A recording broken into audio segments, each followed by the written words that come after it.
So lovely to be with you. And just before we say a prayer, I'll just give you a bit of an introduction about what I'm going to talk about tonight. I was asked to speak specifically on Our Lady of Sorrows, but I thought rather than give you a rather elongated account of the origins and the development of the devotion, I thought it might be a little bit more interesting to focus on some of the themes and the questions that this devotion stirs up.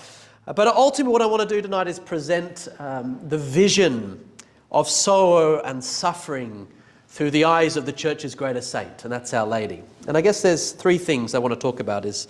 Firstly, I want to say something about the contemporary split between the question of life and the question of death, what's really going on in our culture. I then want to talk about how the connection between life and death is forged in the heart of Mary by witnessing with fortitude to hope in suffering. And thirdly, I just want to focus for a few moments on how we might cultivate the virtue of courage, the virtue of fortitude, with respect to our own attitude to suffering, to sorrow, and to death, and be witnesses to life. So that's basically what I talk about tonight.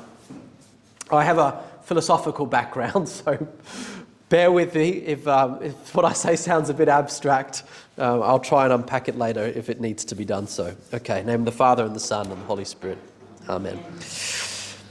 Dear Mother Mary, your heart was pained so much on your earthly pilgrimage by the sufferings your family and your nation endured.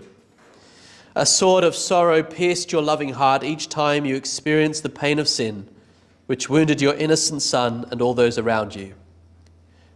We need you, Mary, to be with us in our sorrows, that we may not give up or despair, but keep hoping in God's love for us and in the fulfillment of his promises. We too want to console your tender heart, so pained by our sins, which continue so grievously against your Son today. Sweet Mother of Sorrows, we love you. Amen. The Father and the Son and the Holy Spirit. Amen. It should go without saying that reflecting upon sorrow, suffering, and death is both uncommon and unpopular within contemporary culture. Indeed, everything from economics to entertainment is deliberately designed to engender a forgetfulness towards the reality of sorrow, suffering, and death. Now, there are two principal reasons why our culture is designed to get us to forget death. The first is fairly obvious. Human beings naturally fear death because we fear the idea of the unknown. We fear the mysterious. And most of all, we fear the idea of nothingness. And so, if that is our attitude to death, if we fear death, we naturally live our life in opposition to the idea of death. That is to say, we live as if the question of death has no bearing, nothing to do with the question of my life. The supernatural has nothing to do with the natural. In other words, I live my life as if it is my own, my control. Now, believe it or not, if you look through history, part of the reason why some people have acted so aggressively with such hatred for the Catholic Church is because of its attitude to suffering and death. The Church throughout history has seen its role as reminding the world that your life is not your own, that our lives belong to God, and it's to God that one day we'll give an account. I'll give you an example. The influential French philosopher Voltaire, he used to sign off every letter that he'd write, "Écraser l'enfant," crush the loathsome thing, referring to the Catholic Church. This is how much he hated the Church, that he'd finish every letter saying, "Crush the loathsome thing." Now, Voltaire's principal thought was that if you want to be truly free, then Catholicism and Christianity had to be crushed. He had a friend called Denis Diderot, another French philosopher. He said, man will not be free until the last king is strangled by the entrails of the last priest. Didn't like priests very much. But the thought was this, that the church was this constant reminder to the world that our life is not our own, that we will be held account for our freedom. And today, if you go to France, French children are actually taken to the tomb of Voltaire, this man who hated the church. And on his tomb it says, poet, philosopher, and historian. He elevated the human mind and he taught men to be free. The idea being that he taught men to be free by saying, death is nothing, the church is nothing, and suffering is nothing. He was particularly upset at the idea the church was propounding that suffering could have meaning. Now, a similar thought pervades our society today. The idea is that, if I want to be truly free, I have to be free from faith. Because faith reminds me of death, and death reminds me of judgment. So that's why, again, we naturally live in our opposition to death. We want to live as if death doesn't exist. That's the first reason. The second reason why our society wants to forget about death is slightly less obvious. And that is sorrow. Sorrow doesn't sell. Sorrow doesn't sell. When we are grieving, when we're experiencing suffering, or if we are consciously reflecting on our mortality, the idea that I will die, what's happening is our attention is redirected, right? We are typically not thinking about what I'm going to buy, what I'm going to wear, what I'm going to watch when we are suffering, when we are sorrowful, or when we're thinking about our death.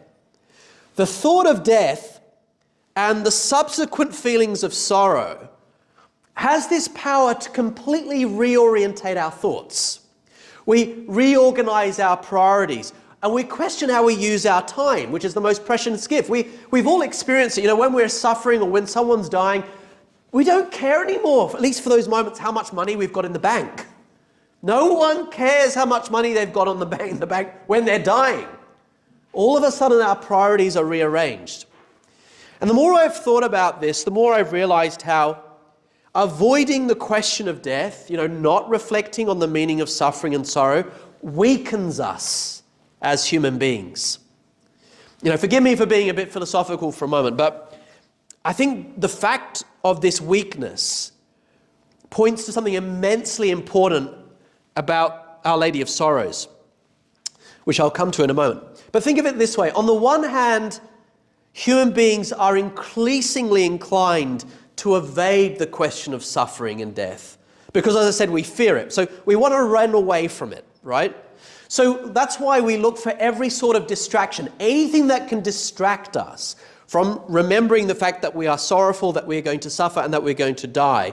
We will turn to anything that will distract us from this, anything that will numb us from that. A lot of research is being done now about why there's such a rise in anxiety post-COVID. Because during COVID, everyone was stripped back of everything that was distracting them. Their work, their social life, their entertainment. And all of a sudden you pull that all away and you're kind of forced to look down at yourself and think, well, hold on, what's life all about? And if you haven't got God, all you've got is nothing. And so immediately anxiety, agitation arises. This isn't a Catholic study. This has been studies that are done in the United States and mainstream universities. The link between, the taking away of people's identity, their job, their work, and their fear of death and the rise of anxiety. So that's why we turn to distraction. So we distract ourselves to free ourselves from thinking about death. But on the other hand, keeping us distracted, keeping our attention focused on everything except the reality of suffering, sorrowing, and death, well, that's worth a great deal of money to governments. It's worth a great deal of money to media conglomerates and to big business. We pay a lot of money to these businesses to keep us distracted. We pay a lot of money to keep us entertained. But they also then have a vested interest economically to keep us distracted, to keep us looking at screens. They don't want us to be distracted. They want us to be distracted. And as I say, part of the distraction, what's driving our distraction, is that fear of death. But as I said, in short, it's in the interest of worldly powers to keep us weak. To say you don't have the strength to confront suffering. You don't have the strength to think about your mortality. Keep looking at the screen. Keep forgetting about it. They want us to be agitated because our attention to them is priceless. They make money from it. But they're actually keeping us distracted from what is most important. People pay big money to keep us captivated. Now, we might think we know what's going on out there. We think we might be awake to what's really happening. But in truth, what we're doing is we're putting ourselves to sleep. Because, as I say, if we are deliberately seeking distraction because we want to run away from the reality of suffering, sorrowing, and death, and companies are paying big money to keep us distracted, well, we're deluded. Now, one man who has recently and repeatedly cautioned against this is Pope Francis. In fact, Pope Francis has been especially strong on this point to young people. So I'll give you an example. In 2019, he released a video message to the youth of the world, and he said this: "The question of death is the question of life. And keeping the question of death open is perhaps the greatest human responsibility to keeping the question of life open." The wisdom he's trying to communicate here is fairly obvious when you consider the countercultural context I just described to you. The wisdom is this: remembering that every story, that every life will one day come to an end. Every story has an ending. Remembering that fact plays a huge role in shaping the rest of how the story plays out. So if we're someone that's not keeping the question of death open, we've shut it down and we're just living for distraction, then we will live the rest of our life in distraction. The ending is dead, right? The ending is dead. The way we have answered the question of death, even if the answer is simply, I'm just going to forget about it, I want to numb myself to it, well, that determines an incredible amount about how we answer the question of the meaning of life. The Pope said this, he said, "A culture that forgets about death begins to die within." A culture that forgets about death begins to die within. He who forgets about their death has already begun to die. Now, this expression, "has already begun to die," is a very poignant expression. If you talk to young people today and you ask them, you've stared at a screen for 12 hours, how does it make you feel? Do you come away from it more alive? No, you feel weak. You feel like death, right? It's weakened you. The human spirit is dying. If we are consciously evading the question of death, the meaning of suffering, the meaning of our sorrow, it reflects the fact that we are running away from reflecting on the meaning of our sorrows and our sufferings and our death. And if that's what we're doing, we will live for things that will one day pass away. If we evade the question of death, then we die within because we live for things that will pass away. Pleasure, materialism, vainglory, and so forth. Now, the devotion of Our Lady of Sorrows calls our attention back to the relationship between death and life. And this relationship is, like all things, first and foremost, a relationship forged in the heart.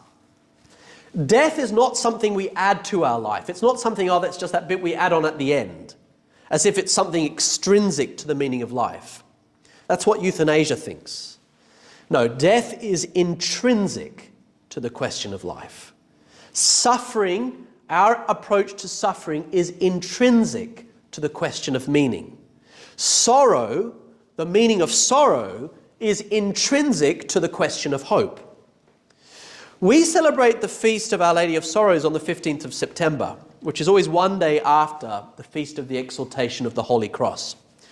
And the Church is trying to stress an obvious connection between the cross of Jesus and, you could say, the cross of Mary. The cross of watching her Son, her own flesh, her own blood, crucified before her eyes. The cross of Jesus and the cross of Mary. And the idea we are asked to consider is, what is the relationship between the two? Now, we all know the bond between mother and son is known to be unique. And as such, the suffering and sorrow that arises in the context of that bond is also of unique intensity and of unique revelation. Now, you might be aware that the devotion to Our Lady of Sorrows goes back centuries in all different permutations. But it was on account of the visions and mystical experiences of a saint called Saint Bridget of Sweden in the 14th century that inspires a much wider attention and focus on Our Lady of Sorrows.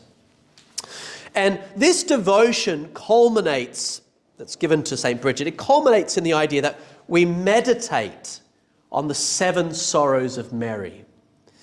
The first sorrow of Mary begins with the prophecy of Simeon. You know, Mary, when she goes to present Jesus in the temple, she encounters Simeon. And Simeon says this. Simeon blessed them, and he says to Mary, the mother, he says, "Behold, this child is destined for the fall and the rise of many in Israel, and to be a sign that will be contradicted, and your own heart a sword will pierce, so that the thoughts of many may be revealed." That's the first sorrow. The second sorrow is the flight into Egypt. The third sorrow is when Jesus goes missing from them for 3 days. The fourth sorrow is when Mary meets Jesus on the road to Calvary. The fifth sorrow is the crucifixion. The sixth sorrow is Jesus being taken down on the cross. And the final 7th sorrow is Jesus being laid in the tomb. Now, Our Lady said to St. Bridget that if you meditate on these sorrows of my heart, then I will grant you 7 spiritual gifts to the soul, to your soul. The first gift struck me the most. Our Lady says, "I will give peace to your family." And I thought, goodness me, who wouldn't want that? Who wouldn't want peace in family life? And how does Our Lady of Sorrows give us a pathway to peace? Well, because it's precisely by confronting, by meditating on her sorrows, it gives meaning to our sorrow. By confronting and meditating on her suffering, it gives meaning to our sufferings. And by witnessing to Our Lady's peace as her son dies, we have peace, even as we confront suffering, sorrowing, and death in our own family lives. I guess this brings me back to what I want to focus on in this talk. Because it's by exactly that, reconnecting the question of death with the question of life, that will bring peace to our hearts. Peace, of course, is the opposite of anxiety, of agitation, of a weakened and troubled mind and heart. When we contemplate the sorrows of Mary, what we find, what we discover, is a heart of peace and a heart of courage. I just want to focus for a moment on the first and the fifth of those sorrows. Her encounter with Simeon in the temple and the crucifixion of her son. Imagine Our Lady on this day of joy. She goes to the temple and she hears these prophetic words of Simeon. Your own heart will be pierced like with a sword. He is telling you, you will suffer. No human being wants to be told they're going to suffer, right? As I told you, that's why we are looking for any kind of distraction, any form of entertainment that will take our minds off suffering. No human being likes to be told they're going to suffer. But Simeon is telling Our Lady, you will suffer. Prophetically, he's telling her, your heart will be like a sword driven through it. But the gospel, it doesn't say Our Lady burst into tears and then she collapsed with despair and then she said, why? What's going on? She is silent. And that silence is a powerful indication of her peace.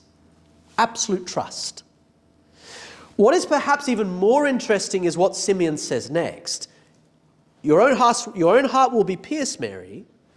But then he says, so that the thoughts of many hearts may be revealed. So that the thoughts of many hearts may be revealed. What a fascinating line, theologically so rich. It is as if to say that it is in response to the sufferings of Mary that the state of our own hearts is revealed. It's a response to the heart of Mary that whether I have a weak heart or a strong heart will be revealed. If we take those words seriously, then we cannot underestimate the importance of this devotion. It helps to manifest the state of our own heart. And that leads to the second focus, the second sorrow to focus on, the crucifixion of Jesus. Of course, it's an incredible and rare experience for a mother to witness the death of a child, right? The sting, the pain, the grief are immeasurable. But to watch your own son be crucified, to watch your own flesh and blood be crucified, and to risk your life, right? Our Lady's risking her own life by being there, by not running away. What happens is by watching Our Lady at the cross, it reveals to us the state of her own heart. It reveals you the heart of Our Lady. It's a heart of peace, and it's a heart of courage, a heart of fortitude. Our Lady does not run away. The apostles did, the men did, except St. John, the youngest, right? Everyone else ran away. Our Lady's pierced heart revealed the hearts of those apostles. They feared death more than they trusted in God. But the heart of Mary, despite seeing her son crucified and that suffering that he's experienced, she is unwavering. Yes, there is sorrow, but there is faith, there is trust, there is perseverance. There's not despair. It is interesting that according to St. Thomas Aquinas, he said that the cardinal virtue of courage, the cardinal virtue of fortitude, has everything to do with death. There's an intrinsic link between courage and our attitudes to death. He says, courage is a firmness of mind. I love that expression. Courage is a firmness of mind. That's what Our Lady had as she stood at the cross. It's a firmness of mind, an unwavering mind. It's a courageous mind because faith permeated her heart. And he says, Aquinas says, the firmness of mind is so particularly important against the greatest danger, which is the danger of death. If we were incapable of dying, Aquinas says we'd actually be incapable of courage. It's only because we are capable of dying that we are capable of courage. Because the only reason why we would need to or would want to cultivate the virtue of courage is because we are vulnerable. It's the vulnerability of Our Lady that reveals the glorious state of her heart as she stood at the crucifix. So think about what makes you vulnerable. Think about what it is that makes you and I aware of the fact that I'm capable of injury, of pain. That we're all susceptible to anxiety and oppression. It's not just physical acts of violence. It's not just the idea that, I could be martyred physically. Words can cause us injury. Disappointments and disillusionments can cause us pain. Even the idea, as I said, even the thought of death itself can cause anxiety and oppression. But in all such cases, anything that has the capacity to take away our inner peace is reminding us of our vulnerability. And vulnerability reminds us of our mortality. That's why, when we're experiencing suffering and we're reminded of our vulnerability, don't waste it. Don't waste it. Because what it's doing is showing up the state of our hearts. In the midst of this suffering, in the midst of this oppression, what am I doing with it? Do I waver? Do I cower? Or do I have faith and trust enough, like the heart of Mary, to persevere? According to Joseph Pieper, who's a German philosopher I greatly admire and been very much influenced by, he said, every act of courage stands in the presence of death. Now that doesn't mean that whenever you and I act with fortitude or whenever we act with courage, that we're literally going to face death. But what he's saying is at the deepest roots, every act of courage, big and small, stirs up a willingness to die for the sake of that truth. So let me give you an example. Take the example of the workplace. You know that if you declare your Catholic identity, you'll be crossed off the list for promotion. And so for that reason, you keep your identity hidden. You keep quiet at work, you don't say anything. The opportunity for promotion arises, but in the name of equality inclusion, you have to sign a contract that says you will promote access to abortion and euthanasia and advocate for same-sex marriage, right? Now, in principle, your boss isn't going to come at a gun and say, if you don't sign this, you're going to shed your blood, right? It's not like you are literally going to be killed, at least not yet. But according to Aquinas, if you stand firm, if you say, no, I won't sign this, if I stand by my convictions, then he says what you are doing, even though you won't literally shed your blood, he says you are in a way indicating the fact that you are prepared to shed your blood for this. Every act of courage confronts death. Every courageous action, whether it's a small thing about not taking that promotion, or whether it is standing before a trial where you could be martyred, according to Aquinas, every act, whether it's small or big, is entirely related to a thought of death. Always comes back to Our Lady of Sorrows. What does this say about the state of our heart? It's clear then that the greatest examples of fortitude, the best way for us to understand what the heart of Our Lady of Sorrows looks like, is to reflect on the martyrs, right? The tradition of the church says, and this draws from St. Bernard of Clairvaux, he called Our Lady the greatest of the martyrs. Because although Our Lady was not crucified or beheaded or killed, her motherly soul was so sorrowful, so pained, that it might be rightly said that she suffered more than any human being that's ever lived. She knew that her son was divine, that he was sinless, that he was innocent, and that he was dying for the sins of others. But again, her heart remained completely at peace. Even though it's a sorrowful heart, it remains at peace because it's that heart filled with fortitude, with courage, with conviction. Christian fortitude simply wouldn't exist without the martyrs. And as I say, it could be a little martyrdom, it could be a big martyrdom.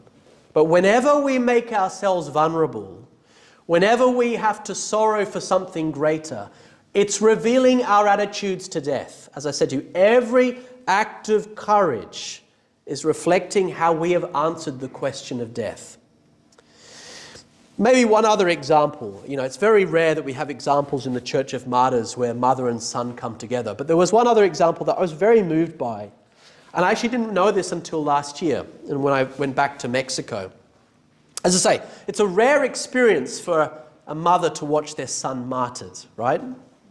Besides Our Lady and Jesus, very few examples. But there was one other one in the 20th century that I'm aware of. There's a 14-year-old boy called Jose Sanchez. And during the communist persecutions in the 20th century against the Catholic Church, this boy, Jose, was arrested for assisting the defenders of the church, the Mexican resistance, by giving one of the soldiers a horse. He did something very, very little. That's all he did, was assist one of the soldiers onto a horse. And so the police arrested him. And being so young, the government said, all you've got to do is just say death to Christ. Just say death to Christ and we'll let you go, right? Just say death to the heir. He refuses. So they condemn this 14-year-old boy to death. And he writes to his mother in prison. He says, "My dear mother, surrender yourself to the will of God. I die happy because I will die bravely next to God. Have courage and give me your blessing. Say hello to everyone for the last time and receive the heart of your son who loves you so much and longed to see you before he died." Now, what's very profound about that, as a 14-year-old boy, is he has the wisdom to connect the relationship between the question of death and the question of life. And that relationship is forged in the heart. He offers his heart to his mother. So on the day of his execution, the soldiers try one last time to frighten him into submission. So they cut the skin off his feet and make him walk barefoot to the cemetery. So you can imagine the pain, the excruciating pain of having the skin cut off your feet as a child, 14-year-old, walking to the cemetery, digs his own grave. And the grave is open, and at the execution they did what they thought was the most painful thing of all. They placed his mother, they brought out his mother, and left his mother standing there, and they said to him, "Look, there is your mother. There is your mother. If you just shout, 'Death to Christ,' you can run to your mother's arms. You'll be free." But the child shouts, "Long live Christ the King, and long live Our Lady." So they stabbed him to death and shot him, and then he falls into the grave.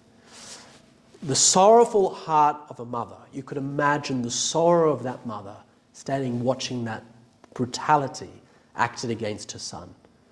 But as I say, in that sorrow, in that suffering, the heart of that saint was revealed, And what a beautiful witness to one's love for God. The question of death, the question of life are brought together. A true martyr True courage is not someone who looks to die or runs towards death. It's really important that Our Lady of Sorrows teaches us that having courage, being a person of fortitude, does not mean that we are fearless. Mary was afraid at the incarnation. That's why the angel says, do not be afraid. Our fears tell us what we love. So if we fear losing our job more than we fear losing our relationship with God, it says we love our job more than we love God, right? It tells us what we love. Like Our Lady, that boy loved Christ more than he loved his own life. That's why he's a saint. It is precisely why fortitude is such a beautiful thing when we see it. When we see genuine acts of courage, it's beautiful. It creates a witness to what we really love. The reason why the martyr is prepared to suffer injury, even to the point of death, even not for its own, is not for its own sake. We do not seek suffering and sorrow for its own sake. Rather, fortitude and courage enables us to have that firmness of mind in the face of suffering. In the face of suffering, so that we can keep our heart in greater force, in more essential intactness, as people said. It's kind of a strange expression, keeping the heart with greater intactness. Because otherwise, in the same way that we might break up the question of life and the question of death, what we're doing is actually breaking up the heart. We're fragmenting the heart. So if I'm fragmented in the sense I'm being torn between my love of God and my love for money, or I'm fragmented because I don't want to think about death, I only want to think about life. What I'm doing is actually, as I say, fragmenting the heart. But when we act with courage, when we act with fortitude, when we die for what we love, what we are doing is actually bringing the heart back together. It's more intact. That's when we act with fortitude, when we act for what is true, what is good and beautiful, what's happening to the heart is that heart is becoming more and more complete. So in an age where we're told to live for comfort, live for pleasure, live for self-preserving security, what we see out there now is a total collapse in fortitude. People don't risk anything anymore, right? Everything is done, keep me safe, self-preserving, self-protecting. It's all about safeguarding me. When we do not have the courage anymore to even think deeply about death, and we are simply trying to run away from death by living our lives with pleasure and entertainment, as I say, it creates a weakness in us, a profound weakness in us. You ask yourself today, where do you see examples of firmness of mind in our culture now? Where do you see firmness of mind? What you find now more than ever is compromise. As soon as the popular opinion goes up, people say, I'm going to follow this. People's opinions flip and flap just as things change with the flow. We've lost the capacity for conviction. We've lost that firmness of mind. And what that says is the human heart is even more fragmented. It's so hard to see this in pop culture and leadership, as I say, because people just form their opinions in accordance with what's popular. And what's popular changes all the time. Virtue now has nothing to do with an interior power, a stable habit, being courageous despite the cost, being courageous in the spite of death. That's not virtue anymore. Virtue is now, how quickly do you conform? That's why we've got rid of virtue and we like the culture of virtue signaling. It's especially amongst young people. It's actually not common to our day. Even Joseph Pieper in the 50s and 60s, he said people are given up on virtue. All they do now is what he called swaggering. They just sort of wave their hands around and they say, no. That's virtue. Just swagger your hands. There's immense pressure placed on individuals now just to conform. Signal your compliance by wearing this badge or change the words that you use. All that says you are willing to conform, at least on the surface. And I think we really need to be aware of that. Really need to be aware of the incredible forces that are pushing up against us. And as I say, what's pushing up against us is really the question of death. It's what our attitudes to death are. Informs our attitudes to life. If we are prepared to stand up for our convictions, it's because we've answered the question of what we think death is about. And so that our sorrows and our sufferings are not without hope. If we think this is it, if we think life is all blind chance, then it says, just keep your life comfortable. Don't die for anything. Don't be courageous. Just signal You don't need virtue. Just appear to have virtue. Because, again, the attraction of the virtue-signaling culture, why it's attractive is you don't actually need to be virtuous. To be virtuous, you have to be courageous. You have to take risks. You have to put yourself out. Whereas if you only need to signal virtue, you could go out tomorrow. I keep saying I could write an essay against the church and the patriarchy and, talk about all the woke agenda, drive a Prius and be a climate change activist. And tomorrow, the press will go, what a great priest. What a great priest. He ticks all the boxes. I didn't have to do anything. Didn't have to change anything about my heart. All I had to do was do all the superficial things. Now, what that would be is saying that I care more about life than I care about the question of death. But in truth, it does cost us something really important. It costs us our souls. It costs us our hearts. And as I say, both of which will become increasingly fragmented and agitated. So how do we, like Our Lady, be a witness to hope in sorrow, to peace in persecution, and to life in death? Well, let's come back to that feeling of being weak or weakened, which, as I say, at times reflects the fact that we are vulnerable, and because we are vulnerable, we choose to live in a state of distraction. As I say, this is what's really going on at the moment. Why young people are so, not just young people, but many people, are so glued to technology. Why? Because it's a powerful escape. It's a powerful escape. If we are someone that's finding ourselves more and more distracted, more and more diverted, then what's happening is we're becoming weaker and weaker and weaker. And as I said to you at the start, it's in the interest of big business and in governments to keep us weak, to not have us thinking about death, to not thinking about suffering, to not being courageous. Because if we're weak, we're vulnerable and we're malleable. And we're spending a lot of money to be entertained. What this is revealing, though, when we're feeling weak, when we're feeling distracted, the reason why we're feeling weak is there's something in the heart that is crying out for attention. Why people are sad, why people are really sorrowful, is because there's something in their hearts that's begging for attention. But we think it's too hard to look at. It's too hard to confront. So it's just easier just to keep turning on the screen. And look, the screens are powerful. They're very engaging, right? Entertainment is very powerful. It's very engaging. But it's at the expense of our own heart. The real work that really needs to be done, the reason why it's painful is, we have to confront the question of life, the question of death, and we have to prepare to suffer for that. There is suffering that has to be endured. When we are giving more attention to the phone rather than giving attention to Christ, we have to ask ourselves why. The answer is because we fear the work that has to be done in here. It's very easy to do the superficial cosmetic work, right? We can all tick the boxes. But we can fear the work that has to be done here. That's the work that only God can do. And so what I say is what we need is, in a certain sense, for our own hearts to be pierced, like Our Lady, So Simeon said, that when Our Lady's heart is pierced by the sword of the Lord's suffering, the hearts of everyone else will be revealed. Well, in a certain sense, is by meditating on Our Lady's sufferings, it reveals the state of our own heart. What comes out of our heart when it's pierced by suffering?